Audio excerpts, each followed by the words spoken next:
What do you want? I did nothing wrong. Just relax, sir.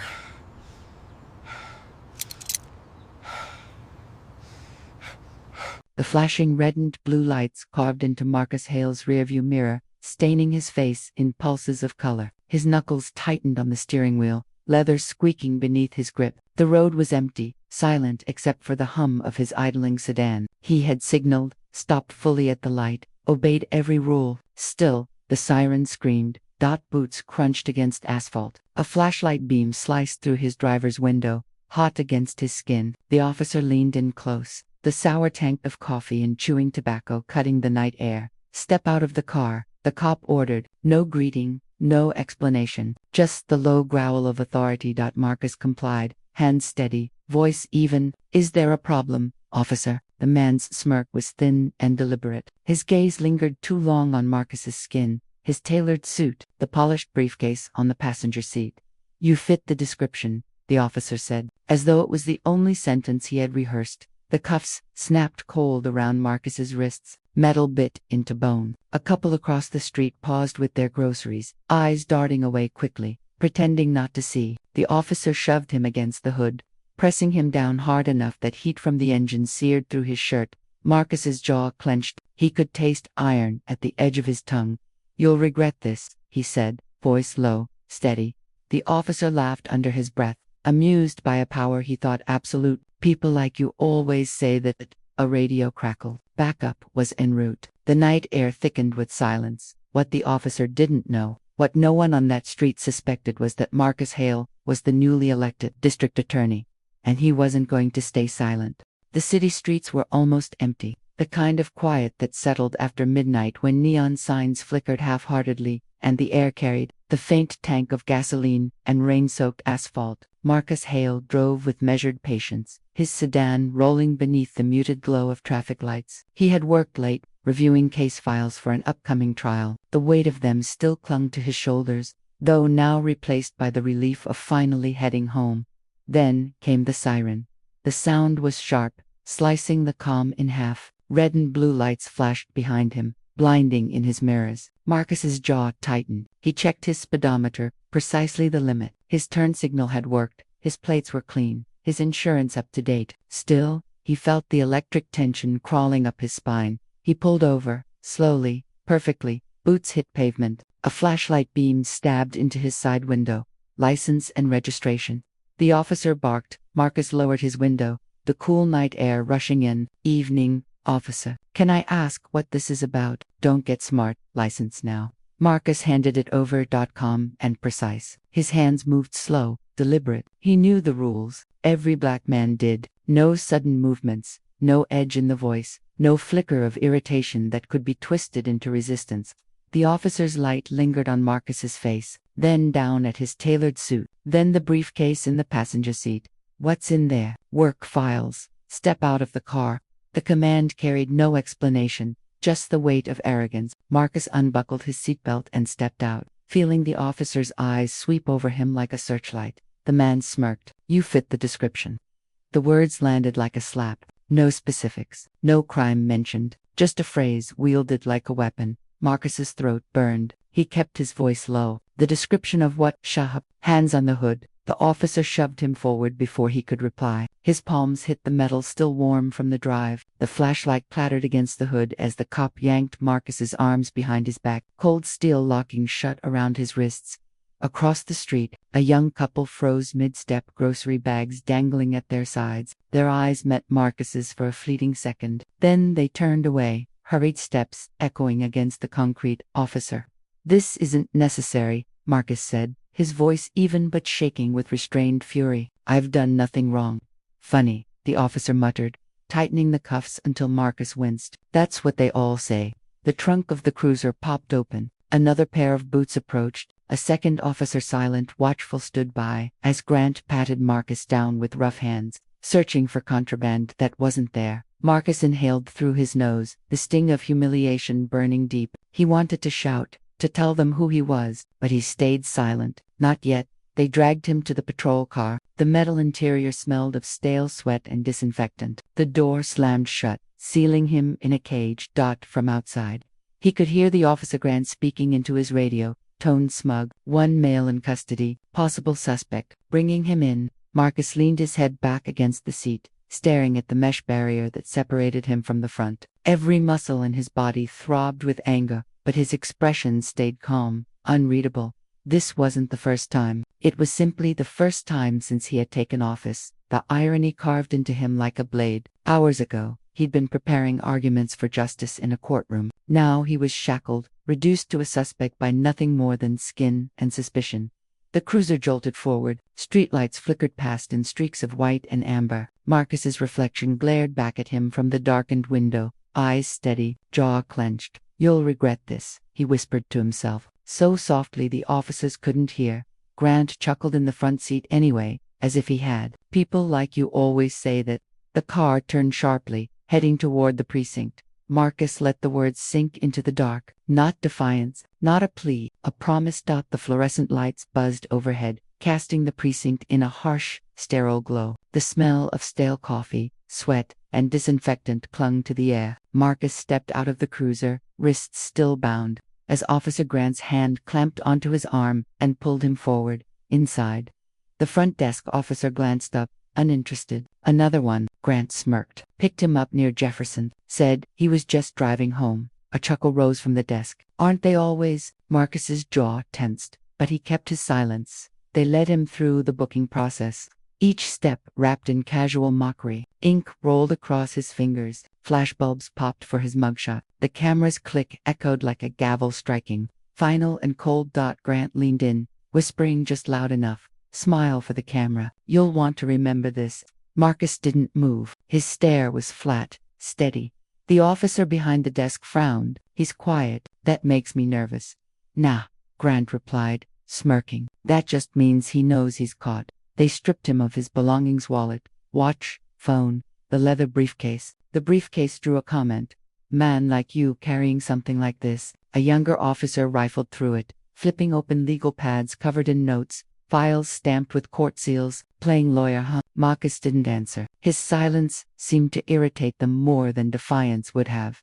Finally, they shoved him toward the holding cells. The steel door groaned as it opened, revealing a row of men slouched against benches and concrete walls. The stench of sweat and confinement hit instantly. Grant pushed Marcus inside. "Welcome home." The door clanged shut behind him. Inside the cell, conversations stirred. One man with tired eyes leaned forward. "What they get you for?" Marcus sat down on the cold bench, the cuffs biting into his skin. "Driving." A laugh went up, bitter and knowing. "Ain't that always the way?" Another muttered. One man shook his head. "They say I fit a description." Same one they've been using for 30 years. The words washed over Marcus like an echo of his own humiliation. Every face in that cell bore the same marknger, buried under exhaustion, dignity eroded by repetition.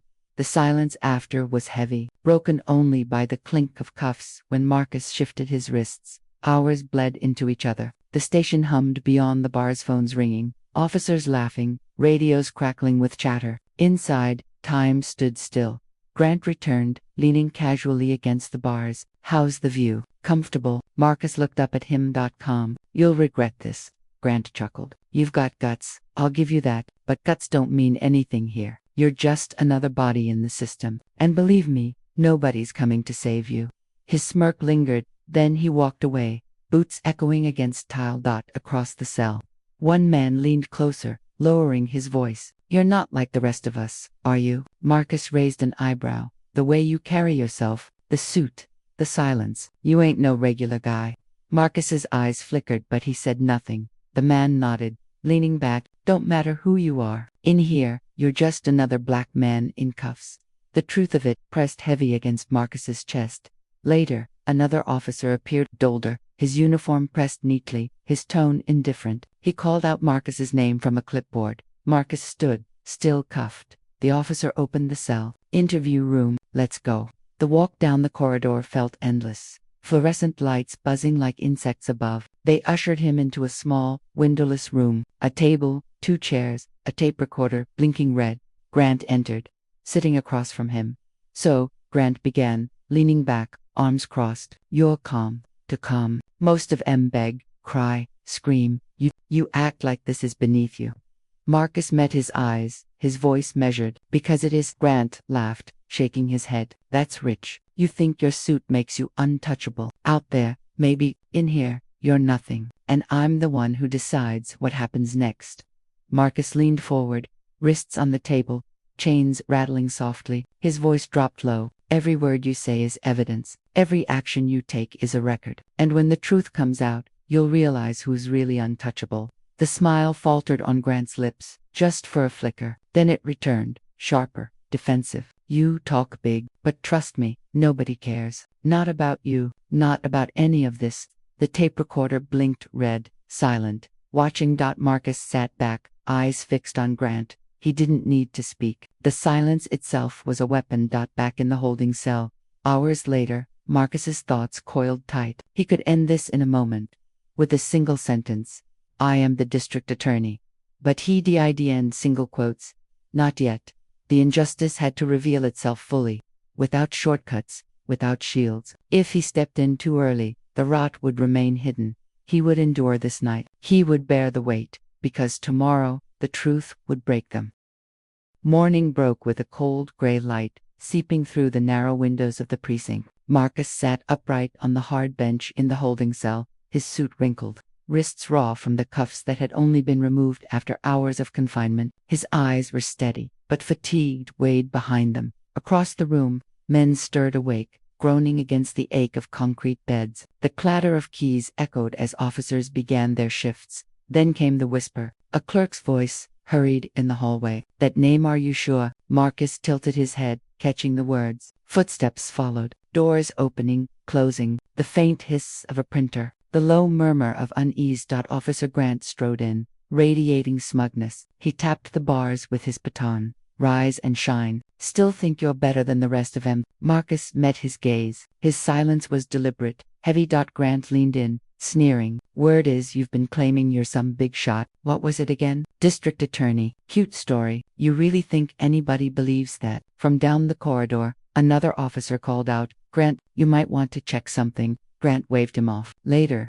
But the voice returned, sharper. Now. Minutes later, Marcus was escorted to a separate office. A deputy clerk sat at a desk, eyes wide as he read the screen before him. He looked at Marcus, then at the officers who had brought him. Marcus Hale, newly elected district attorney for the county, sworn in last month. The room went silent. Grant's smirk faltered, but only briefly. He forced a laugh. Yeah, right. You expect me to believe this guy? The clerk printed out the record, slapping the paper on the desk. The county seal gleamed at the top. Believe it, the clerk said flatly. Marcus adjusted his cuffs, straightening his shoulders, though his wrists still bore the red marks. His voice was low, controlled. I asked you last night what the charges were. You never answered. I complied with every command. You cuffed me, mocked me, shoved me into a cell, and all for fitting a description. Grant's jaw tightened. Procedure. We were doing our jobs. Marcus's eyes burned cold. You abused your badge. The tension in the room was suffocating. Other officers shifted uneasily, glancing between Grant and Marcus. The hierarchy had shifted in a single breath. The door burst open. Deputy DA Linda Morales rushed in, face pale with alarm. Marcus, she pushed past the officers, glaring at them with fury. What the hell is going on here? He's the district attorney. One officer stammered. We didn't know. Didn't know. Morales's voice cut sharp. You fingerprinted him. You ran his ID. You knew exactly who he was. Grant straightened, defensive. It was standard procedure. No, Marcus interrupted, his tone like steel. It was racial profiling, and you know it. Silence. The air vibrated with what wasn't being said. Every officer in that room knew the weight of what had just happened. Finally, Morales spoke again, voice steady but shaking with restrained anger. Release him now. Keys fumbled. The cuffs came off. Marcus rubbed his wrists slowly, the red indentations stark against his skin. He didn't look at the officer who freed him. His eyes stayed locked on Grant. This isn't over, Marcus said quietly. Bluff. Grant forced a laugh, though it came out brittle. What? You're gonna ruin my career because of one bad night? Marcus stepped closer, his voice barely above a whisper. No, you ruined your own career. Outside the precinct, the morning air hit like a wave of clarity. Cameras weren't there yet, but whispers had already begun to spread. Officers glanced through windows, civilians loitered on sidewalks. catching fragments of the story. Morales pulled Marcus aside. "Are you all right?" He exhaled slowly. "No, but I will be." "You have to make a choice," she said carefully. "We can bury this quietly, or," Marcus interrupted, "we expose it for what it is." Her eyes searched his. "That will set this city on fire." Marcus looked back at the looming brick of the precinct, his jaw set. "Good, let it burn." Back inside, Grant sat in the locker room, fists clenched, breath coming hard. Another officer tried to console him. "It was a mistake. He'll calm down." But Grant shook his head, rage twisting his features. "No, men like him, once they get a taste of power, they don't stop. He's not going to let this go. And I'm not going down for doing my job." His reflection stared back from the cracked mirror. For the first time, his smirk was gone. Marcus walked to his car, every step deliberate, each breath measured. His wrists still ached, his pride bruised. But beneath the exhaustion there was a fire that had not been there the night before. He had endured humiliation, witnessed systemic rot, and now carried proof. The city didn't know it yet, but the war had already begun. By noon, the city was already buzzing. The story leaked faster than anyone could contain it. A district attorney, arrested, cuffed, shoved into a holding cell. Headlines bloomed across news sites. DA, wrongfully arrested by local officers. Radio talk shows played snippets of speculation. Social media exploded with outrage, disbelief, and predictable denials. Marcus Hale stood before his office window, the blinds drawn halfway against the glare. His reflection stared back at him in the glass. Tired eyes, bruised wrists, suit pressed but carrying the invisible wrinkles of the night before. Behind him, Linda Morales paced. "They want a statement. Every outlet in town is calling. The mayor's office already asked me to tell you to stay quiet. For community harmony." Marcus turned. His voice was steady, low. "Harmony, or damage control?" Linda stopped pacing. "You know the answer."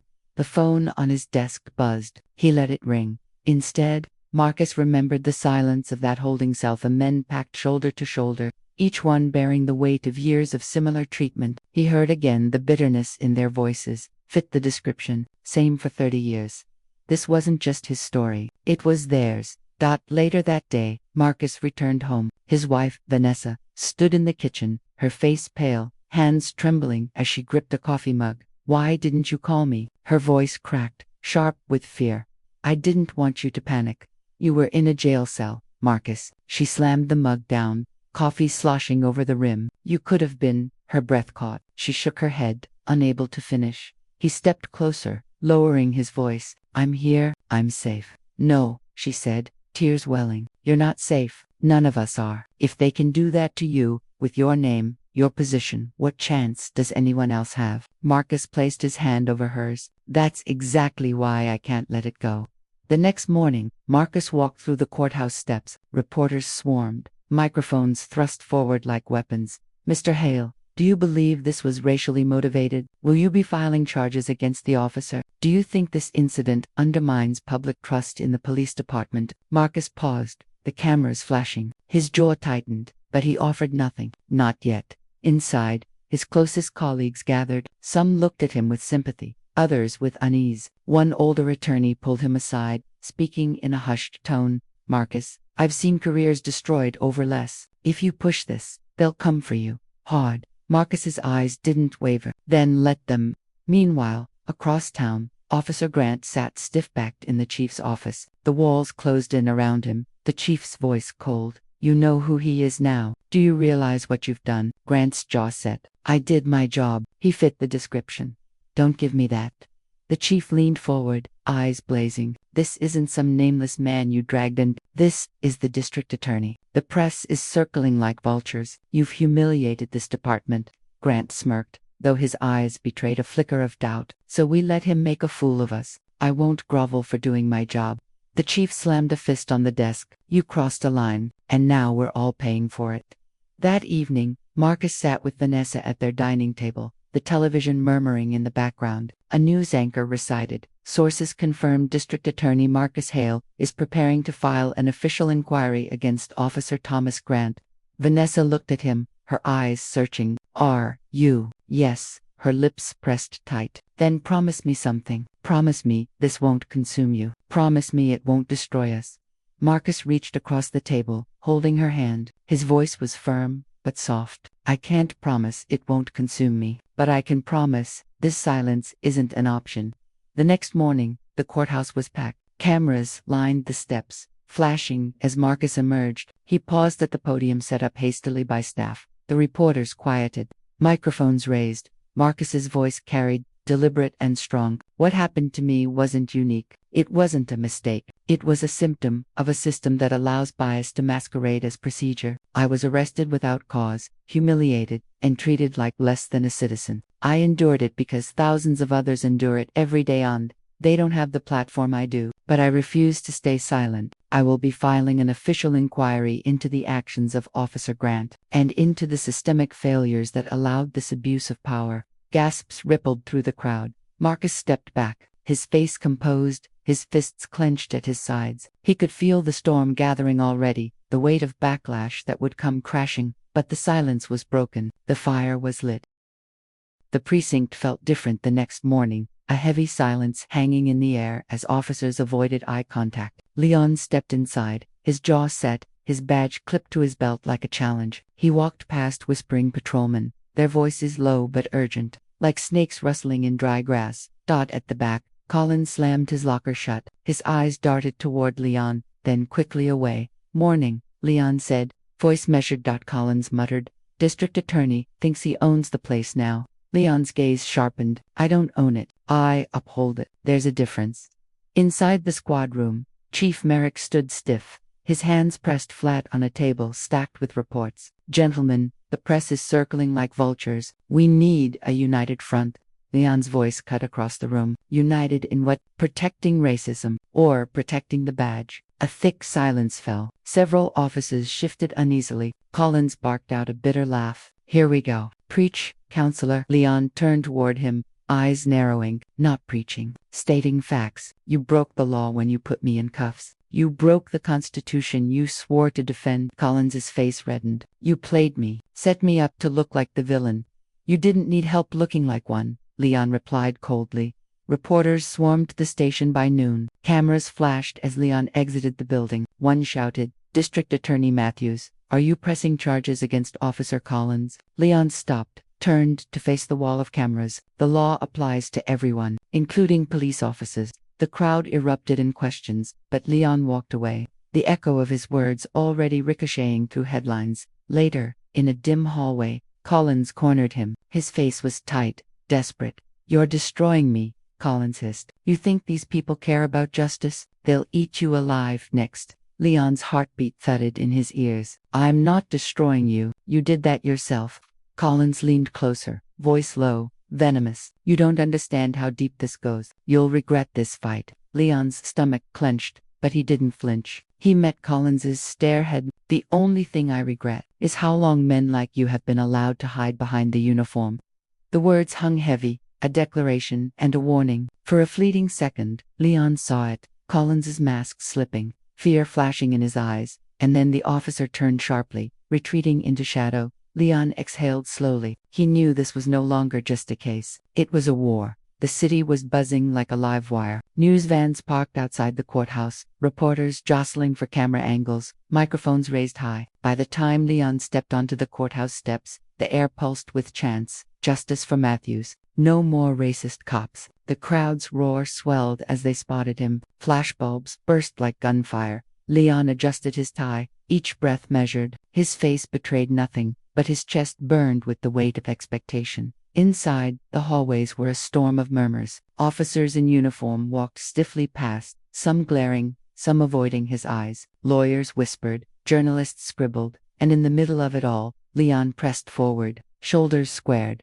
In the courtroom, the judge's gavel cracked. Bang. "All rise." The room rose. Leon took his seat at the prosecution's table. Across from him, Collins sat flanked by his union attorney, his jaw tight, sweat beading at his temple. The prosecutor began, "Your Honor, we bring before you the matter of unlawful arrest, excessive force, and civil rights violations by Officer Mark Collins." Gasps rippled through the gallery. Collins's lawyer sneered, "The district attorney is grandstanding. Your Honor, this is personal vendetta masquerading as justice." Leon stood, voice clear, slicing through the air. "No, This is about accountability. A man sworn to uphold the law broke it because of the color of my skin. The words landed like a punch. The gallery erupted in shouts until the gavel slammed again. Order, the judge barked.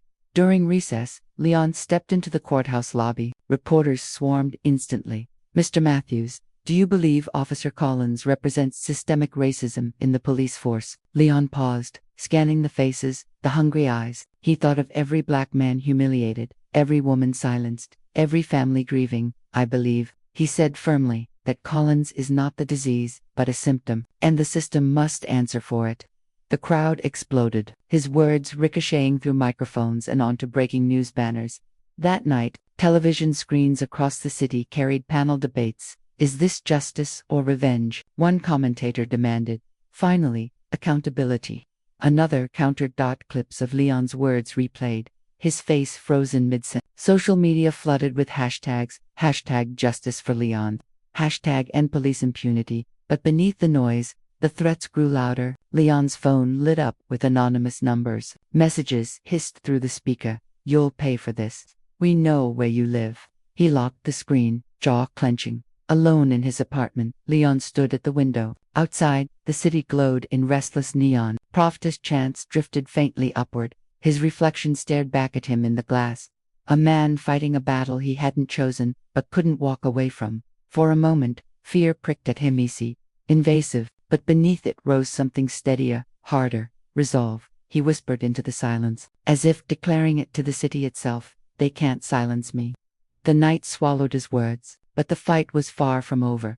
The precinct cafeteria was unusually quiet. Conversations that normally echoed through the tiled room had shrunk into murmurs, scattered glances, and unfinished sentences. Leon walked in carrying a file under his arm, the weight of the morning's headlines clinging to him like a shadow. Eyes followed him. Some turned quickly away. Others lingered cold, watchful.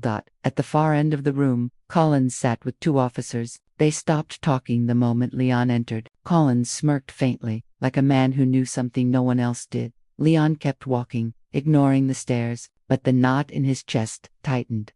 Later that afternoon, Leon convened with the city's oversight committee in a sterile conference room. Fluorescent lights buzzing above. The chairwoman adjusted her glasses. Mr. Matthews, we've received troubling information, she began carefully. Leon frowned. What kind of information? Allegations, she said, sliding a folder across the table. Documents suggesting misconduct during your earlier cases, selective prosecution, conflicts of interest. Leon froze. His fingers hesitated over the folder. That's fabricated. Where did this come from? The chairwoman's face tightened. Anonymous source, but credible enough to raise concern. He opened the file pages of doctored reports, false witness statements, timelines that twisted his record into something unrecognizable.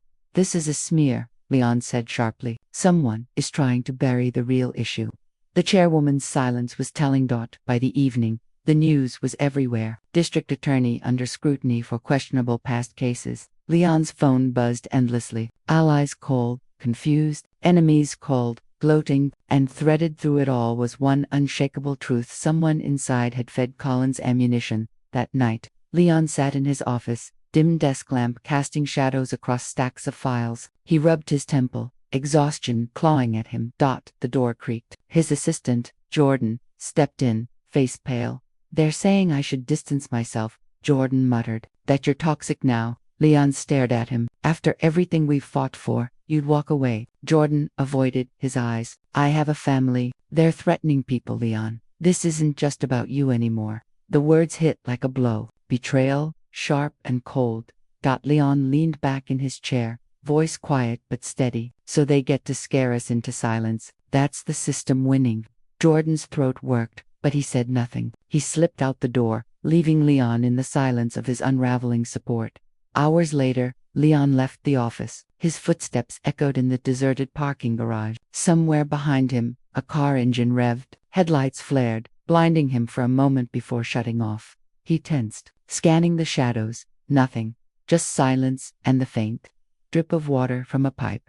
But the message was clear. Collins and his allies weren't just fighting in court. They were tightening a noose, one thread at a time. Leon got into his car, gripping the wheel until his knuckles whitened. They want me broken, he whispered into the dark, and though fear gnawed at him, another truth burned beneath it. He was still standing, and he wasn't done. The city was boiling over. Protests surged through the streets, signs raised high, justice now, accountability for all. Sirens wailed in the distance, lights flashing against walls painted with anger and hope. Leon watched from the courthouse steps, the crowd's chants vibrating through his chest. The people were with him, yet inside he felt hollow betrayal, fatigue, fear pressing in on all sides. Inside the courtroom, the atmosphere was suffocating. The gallery overflowed, whispers buzzing like hornets. Collins sat rigid, his lawyer smirking, as though victory were inevitable. The judge entered. Order in the court. Leon rose, his voice steady but sharp. This case isn't just about one man in uniform. It's about a system that shields him, a system that punishes anyone who dares to speak truth. Collins's lawyer laughed, grandstanding again. What evidence do you actually have? Leon's hand shook slightly as he raised a folder. This body cam footage, erased from official archives but recovered.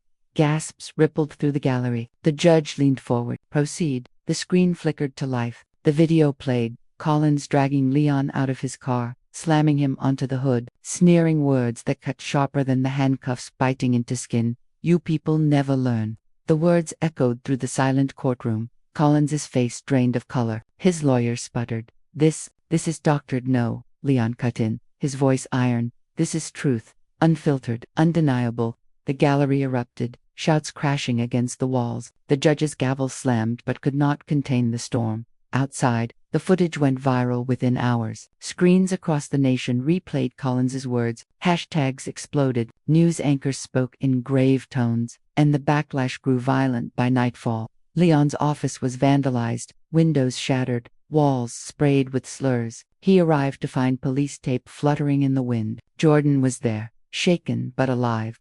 They're trying to scare you off, Jordan said quietly.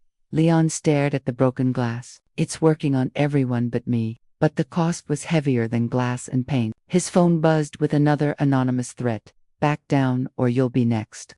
Leon's shoulders sagged. For the first time, he allowed himself to sink into his chair, head in his hands.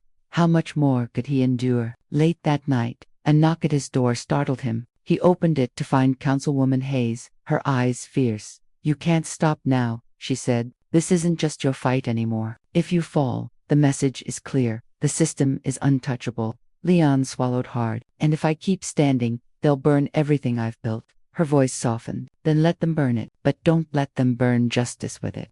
The words hit deep, heavier than the threats. He closed his eyes, inhaled slowly. When he opened them, there was fire again. They want a breaking point, Leon said. Then let this be theirs. The courthouse was bursting at its seams. Protesters filled the square outside, their chants rolling like thunder. Cameras lined the steps, feeding every second to a nation that now held its breath. Inside, the trial had reached its final day. Collins sat at the defense table, his face a mask of anger and exhaustion. His lawyer whispered furiously, but Collins's eyes never left Leon burning with hatred, but rimmed with something new, fear. Judge Harlan struck the gavel. Bang. We will now hear closing arguments. Leon rose. His steps were slow, deliberate. The weight of the past weeks pressed on him, yet his voice rang steady, sharpened by resolve. This case is not about me, he began, turning toward the jury. It is about what happens when power is unchecked. When a man with a badge believes he can humiliate, arrest, and destroy without consequence because the system will protect him. He paused, letting the words settle. But the system is not above the law. The people are watching. And today, you decide if justice belongs to everyone nor only to those who wear the uniform. The jury watched, some leaning forward, their faces drawn tight with attention. Collins's lawyer scoffed, rising to counter. This is political theater. Officer Collins acted in the interest of public safety. To call this racism is to weaponize identity for personal gain.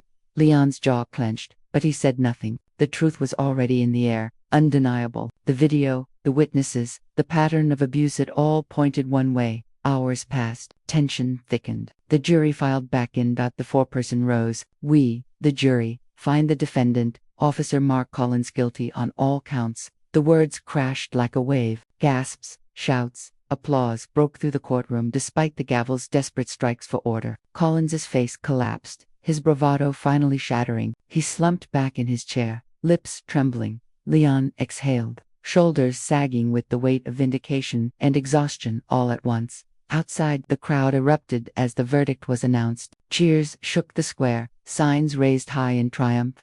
Guilty, justice for all. Reporters swarmed Leon as he stepped down the courthouse steps. Cameras flashed relentlessly, voices overlapping. How do you feel about the verdict? What message does this send to the police force? Is this the end of your fight? Leon stopped, raised his hand. Silence fell, as though the city itself leaned closer.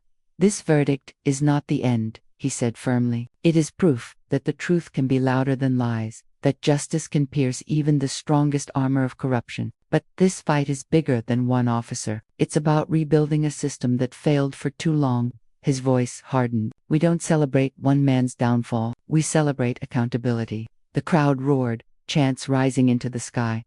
That night, Leon sat alone in his apartment. The city outside pulsed with celebration, but he felt the quiet ache of everything lost. The friends who turned away, the threats that still lingered, the scars invisible to everyone but him. He poured a glass of water, staring at his reflection in the dark window.